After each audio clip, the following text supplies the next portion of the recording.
Take a look at the markets, pretty much status quo, but the key indices, the frontline indices, both Nifty as well as SENSEX, have gained a little bit in the past few minutes of trade. In fact, Infosys has become the biggest contributor, surpassing HDFC Bank earlier since we started the show. And also take a look at Titan, that is also spurring up in trade today. And the rest of the market is looking good, and banks still take the lead when it comes to creating that euphoria around the market. So Bank Nifty up over 1% and mid-caps also in line. Now let's take it to an important opinion on CNBC TV 18, and we spoke to Arvind Sanger of Geosphere Capital Management earlier today, who says that the new RBI governor has more reasons to assume a more dovish attitude. Also adds that he would steer clear of PSU banks right now.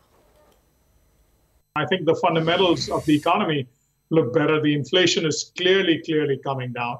And therefore, it gives RBI real reason. You know, we've seen U.S. 10-year yields drop below 3%. Again, U.S. inflation is showing the same thing. So, you know, globally, you're seeing an easing of the inflation fears. And India certainly is a huge beneficiary. And therefore, that provides tailwind. A more dovish governor means maybe more quickly changing, whereas the last governor would have had a harder time switching as quickly. The question is, does India's somewhat looser monetary and fiscal policy have long-term consequences or not? My sense is the long-term consequences are far enough away that I don't think either foreign or Indian investors should be too concerned.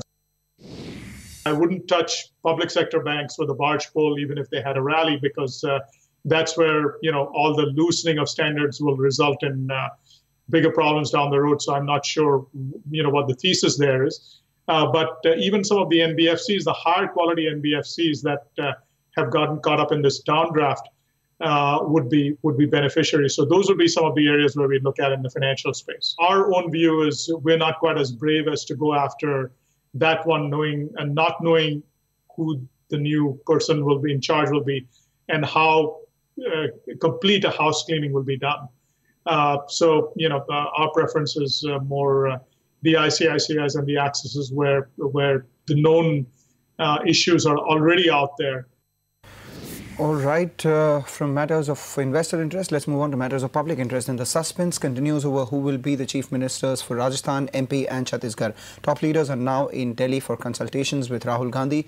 Parikshit Luthra joins us with more. Over to you, Parikshit.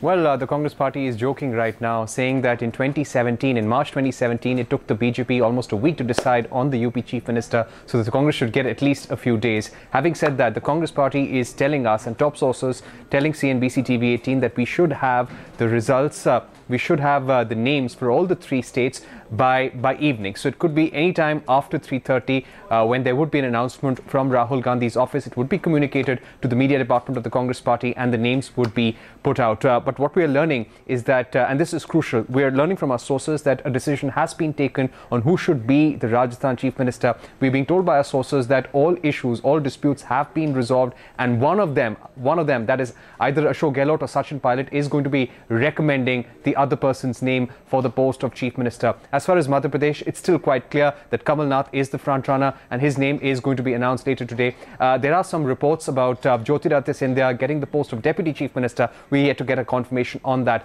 Chhattisgarh, there still seems to be a little bit of a difficulty in choosing the names there, because you have Bhupesh Baghel, who led the state as the Congress president. You also have T.S. Singh Deo, who is a very influential leader, who also helped a lot of other candidates financially as well, and therefore he is also a strong contender. And in fact, we're being told by our sources that there are at least 3 or 4 names in contention for Chhattisgarh. Having said that, Rahul Gandhi has taken reports from all the state in charges, observers, MLAs. He has taken views of party workers through the Shakti app, the Congress party app as well.